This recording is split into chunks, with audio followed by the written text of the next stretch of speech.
Okay, here's video 5. Uh, I'm going to try to do for you now. The the government takes at least 1/5 of what I own. When you figure sales tax, property tax, income tax, federal income tax. We don't have any state income tax here, but they have tax for everything. So the government takes at least 20% of what I make, probably much more than that if I actually sat down and figured it out. And they're not doing, they don't, all they do is just take bribes, as I've explained, from corporate polluters, even though the Environmental Protection Agency calls them fines. The Drug Enforcement Agency busts the competition of their own drug dealers. The Food and Drug Administration can approve yet another diet bill that will later be in a lawsuit for health hazards. The government found out years and years ago, I think it was back in the 40s or 50s, that they found that there was political action, there was PAC money and chemical, PAC money means political action committee money. There was money in the chemical pesticide business, and it had been literally poisoning, allowing them to poison us for years. So it's no wonder that the government's pushing for all this gun control. They're afraid they're going to get shot. These are just a few of the examples of big government taxing us to protect us. Now, the other, again, a lot of people will argue, well, who's going to protect us against big business? And that's really a stupid argument, because the government sure isn't. Unions, class action lawsuits. We give the attorneys nothing better to do. We're going to, as I'm going to discuss later on, we're going to give the attorneys nothing better to do but go after big business here. If you follow through with the rest of the plan that I'm outlining here in these talks. But seriously, class action lawsuits and actual criminal charges against corporate criminals would do a lot more than just paying the EPA to just fine them. And because it's essentially that amounts to a bribe. We're paying the EPA or the FDA to fine these companies. The only people they seem to want to prosecute criminally are the people that are selling plants. Not the FDA anyway. That's the only people they want to fucking prosecute. Anybody that's selling plants, they'll go after them. But anyway, so the solution to America's problems is not a new idea here. The solution is just simply to downsize the government. They're not doing what they're promised to do. They're not protecting us from corporate criminals. We've got to figure out other ways to protect ourselves from corporate criminals too, but continuing to pay the government is one of the first steps that we need to make to really rectifying the solution. So, I appreciate, I have a lot of respect for the occupiers and other people that are tackling their little fields and stuff, but really what here in America, the first goal we've got to get is we've got to get a hold of, we got to rein in our government. And one of the ways we got to do that is we got to downsize it. These agencies are being used against us, not for us. So they're not promising what they're claiming to do, and they cost way too much. We're paying for all this. The American government is supposed to be about individual rights and common defense, and if we can get back to that, America will be a country that's worth fighting for again. Now, here's a good time to mention that Americans really just have too short of a memory. Our government has stuck it to us over and over and over again. And yet every time the government comes up with some pitch thing like the universal health care, everybody just thinks, oh, that's a great idea. Let's pay the government to manage our health care. Now, let's take a look at what the government has managed. Let me think of an example here of something that they managed that's gone bankrupt here. Just about everything that the government manages. Like, for example, let's take a look at the education system, for example. Now, we're paying the government we're paying a middleman that's like a go-between us and the teacher. Okay, teachers are paid, but they actually make much less than the administrators. The administrators make all this money. So wouldn't it make better sense to cut out the middleman? Same thing with our healthcare. We're going to pay the government to manage our doctors for us. It's a waste. And as you can see with our education system being one of the worst in the world, yet we spend all this money. We spend all this money on education, but we have one of the worst education systems in the world.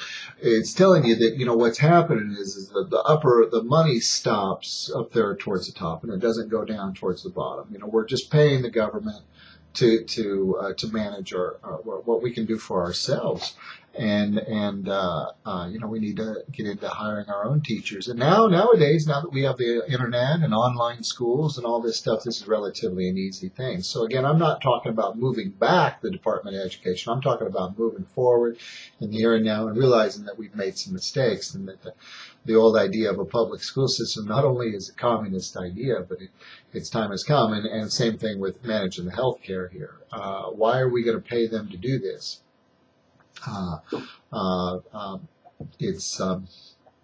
It's just a waste of our money. So we downsize the government, not continue to throw more money at it. When the government comes up, okay, there's a bunch of people, there's 1 million people without health care. If you don't agree with this, then you obviously just don't care about these people. No, that's not true. I do care about these people. That's why I don't want this plan to go through. There's a better solution to it, but they don't entertain any better solutions. I'm just obviously against all socialist programs. I have a solution for this problem. Actually, what we're going to do is we're going to find the politicians, since they're going to have all this new free time on their hands. Politicians are public servants. I think that politicians, these congressmen and all that, I think they should be out, you know, spending their time fundraising for people that can't afford to pay for their own health care. That would actually solve the problem. Instead of passing laws that you and I are supposed to pay for it, why don't you get out of your government office there and get out and start fundraising and sitting there and passing all these laws? They need to be out fundraising and organizing constantly for people that can't take care of themselves. That's what these people need to do, rather than sitting up there passing all these laws. So I do care about these people, and we have some other solutions too to these problems. Besides making a bigger bureaucracy, there's other solutions to handle these problems. So anyway, so we've been screwed over. They tell you, okay, so what we're going to do is we're going to pay, our money needs to go towards this, or our money needs to go towards that. Well, we need to keep our money and spend our money ourselves. And, you know, let's face it, if 25%, 25 to 50% of what I make is not going to pay the government, then I'm going to have substantially more money to where I can go out and pay I can go out and pay a teacher $3,000 a year to come in and teach my kid. And the teachers win too. They can teach 20 kids a year at $3,000 a kid, and they've made $60,000 a year, which is more than what they're making working for the government. You see what I'm saying? All we're doing there is we're cutting out the middleman. We want to cut out the middleman on all this. Because it's just a way. And of course, teachers could make a lot more than that because they won't have the government, and we can cut out this overinflated government. Now, this book has two purposes. The first is to tell you what's really wrong, and the second, here's a novel idea on how to fix the problem. You shouldn't find anything that's going to be too offensive, unless, of course, you're a government employee. You might be concerned about losing your job. A lot of people will be concerned about that. But you know, all we're really doing here is cutting out the middleman. The teachers we're still going to need teachers.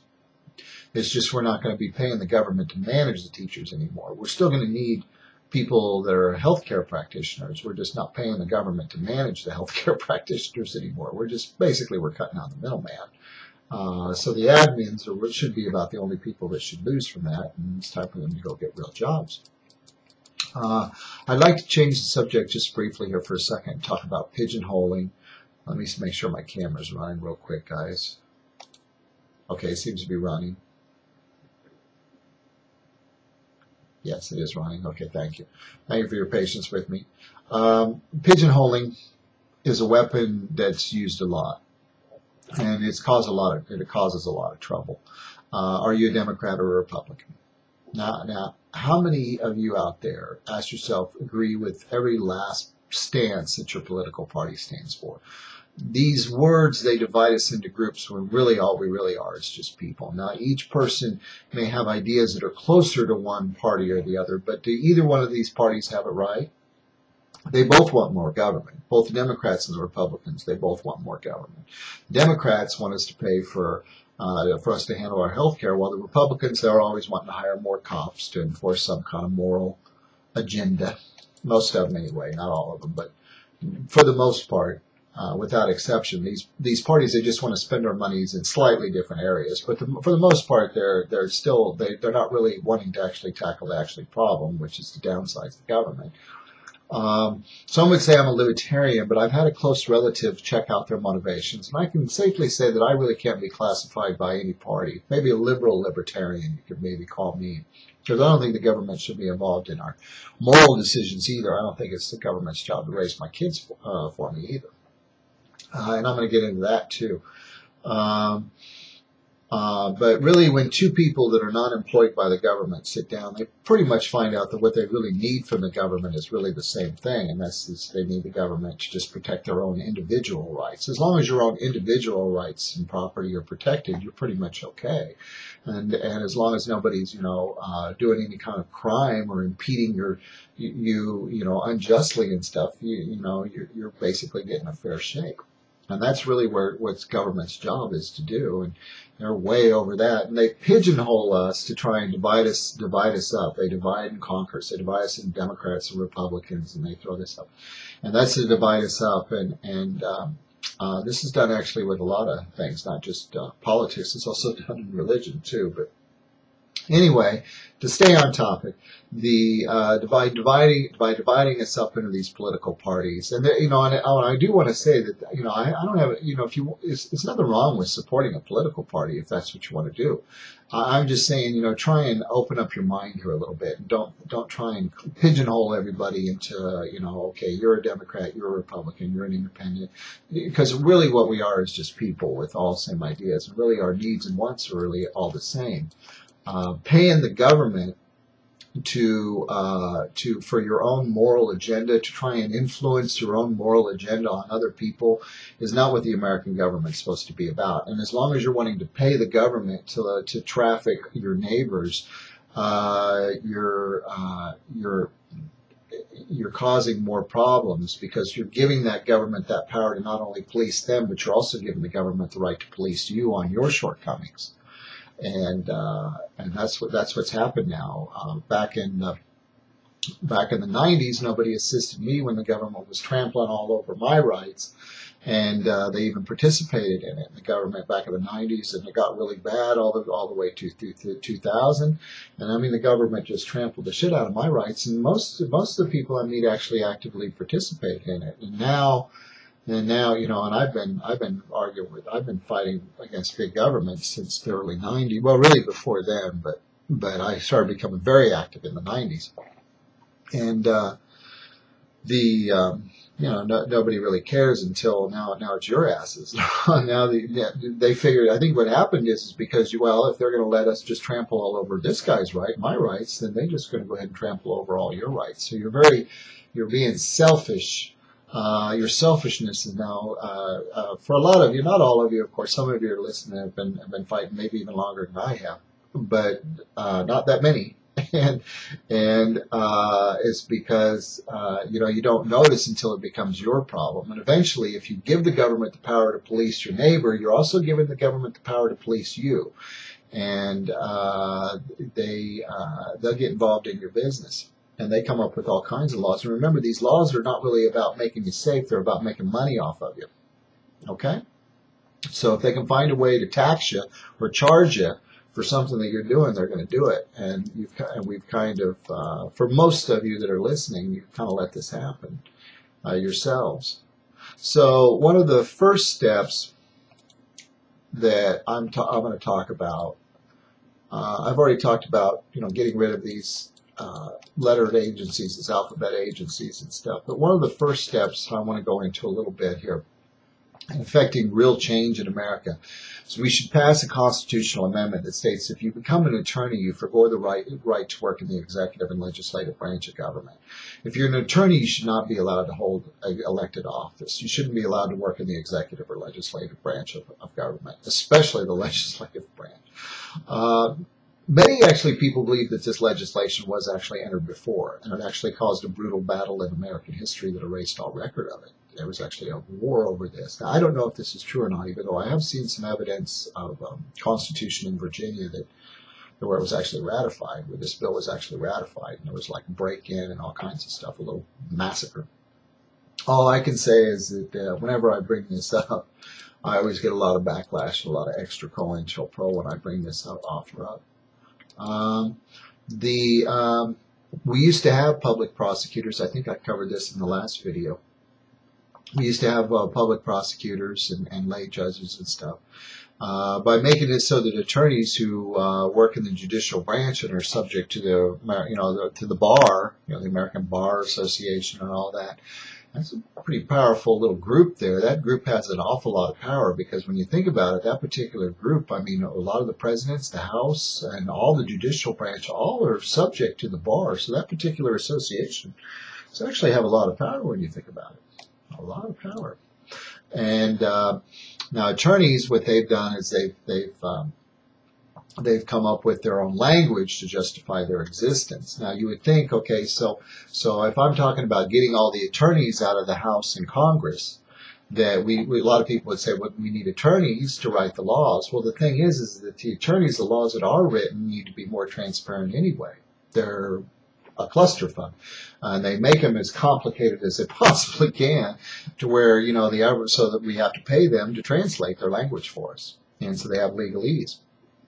And again, that's all businesses do this. It's natural. All businesses have their own little language, and attorneys, they have their own little secret handshakes and their courtroom antics, and they have their way of doing stuff. And if you don't, and they put you down because you don't know the way that they've dreamt up.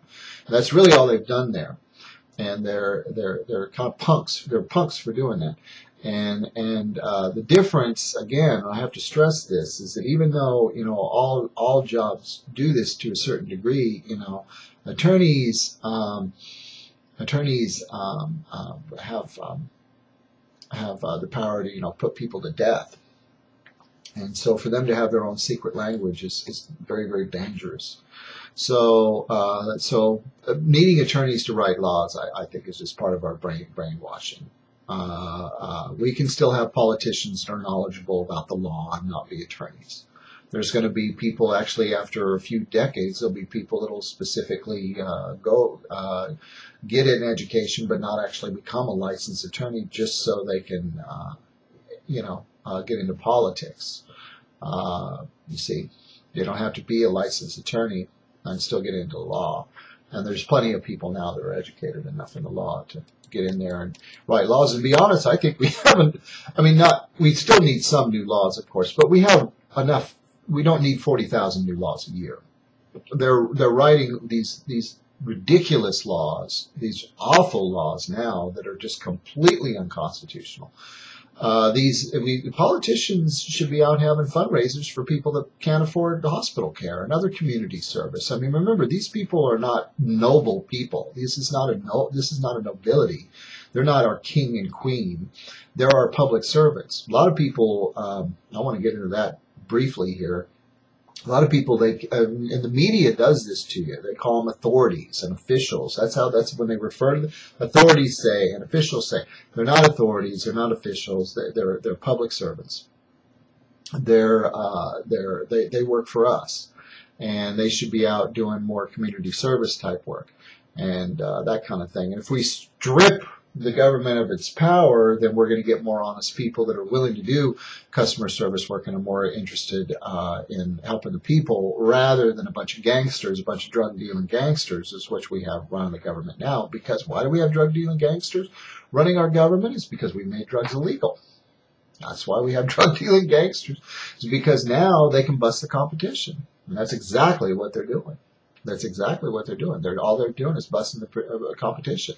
And if you've never seen the movie Serpico, or this isn't a hidden thing. There's Mina Airport. There's Serpico. Google it. CIA drug trading. Afghan soldiers guarding heroin in Afghanistan right now. This is not hidden. This is what is going on. And so all they're really doing is busting the competition.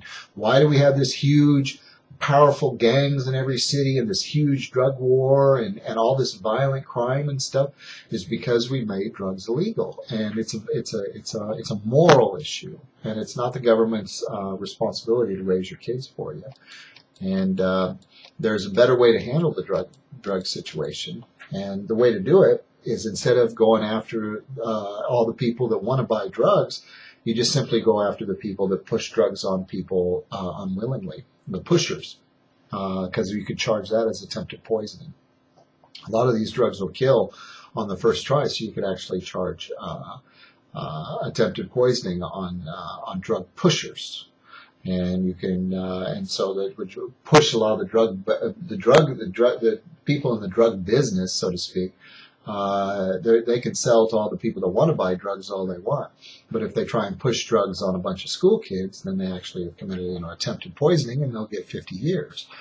No chance of parole and something like that.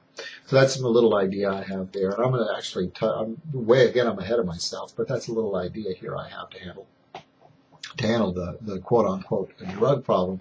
There's a lot better ways to handle the drug problem. A Saturday morning cartoon on TV will actually probably do more to stop drug use than having a cop telling you that you can't. Because, it's like with kids. If you tell a kid he can't smoke cigarettes, the first thing they do is all run behind the barn and they all try it because they want to know what it is. Whereas if you have a TV show, showing what a lung looks like, that has a much more powerful effect on the kids if you just teach them what it is. Same thing with drugs. Is if you just teach them and you talk to them like they're adults, you're going to get a lot further with people than telling them, no, you can't. Because there's a certain rush that you get by breaking the law that a lot of younger generation look forward to. So by making something illegal, you actually make it more attractive, you make it more profitable, you create organized crime, and the government wants that, because the government, essentially, when you make a vice illegal, you basically get a corrupt government almost instantaneously. The prosecuting attorney's office in most states is just simply an election campaign based on an arrest-conviction ratio. The more laws that they can come up with, the tougher they appear on crime, even if they're putting just harmless citizens in jail. A public prosecutor, somebody that's not an attorney, can still be an educated person about the law and still not be an attorney. And I guarantee you, if you think that we need an attorney to convict real criminals, you're going to be wrong. We had a far better country with the public prosecutors. We had it this way. We've had it this way now for decades, and you can see what the system's like. Things aren't better. It's worse. The statistics on violent crimes are appalling, and this is all with having a prosecuting attorney. We need to drastically increase the penalties for real crimes, mala in se crimes, and take the time to correctly arrest and convict the real criminals. And, like in some states, a murderer now is eligible for parole in 7 years. So that more time is spent chasing down people for silly offenses to make a quick buck than for going after murderers, because there's just not enough money to charge the taxpayer unless the system is full of people that they have to try and incarcerate and prosecute. All these people are just making money. So, yeah, again, you have to remember that the jail and the state charges you for all this. That we're paying to prosecute ourselves. My philosophy is pretty simple, is rather than go after a bunch of prostitutes and arrest prostitutes over and over and over and over and over again, arrest and prosecute the human slave trafficker. And that forces women to prostitute against their will. Go after him. Under my system, that human slave trafficker would never get out of jail, ever. And that might, stop the human slave trafficking. That person, if you get caught, we're going to prosecute you. You're probably going to go to trial, and that person will spend the rest of his life in jail. That's what's going to be a deterrent to those kind of crimes, not giving him 4 years and eligible for parole. That's nothing. That's not going to stop him. You want to make sure that, he spends the rest of his life in prison if you get caught as a human slave trafficker. You have all these prostitutes that actually want to be, there's women out there that want to make money being prostitutes. And in fact, a lot of countries across the world, prostitution is legal. They don't have this huge problem. They don't have prostitutes out walking the street and all hooked on drugs with all these pimps and everything. They're just regular business and they pay taxes and all this stuff. And it's not in your face, it's more behind closed doors, and again, that's a victimless crime. You know, if you have two consenting adults, the John and the prostitute, that want to do it, and you know, it's silly for us to get involved in something when there's really no victim. Now, if there's a pimp that's forcing the girl to do this, now that's a crime, and that pimp is basically, you know, human slave. It's basically slavery, kidnapping, whatever, probably a host of crimes you can think of. That guy there is a bad guy. I don't agree with that. But if this little girl wants to make her living that way, then I don't think it's any of my business to tell her that she can't.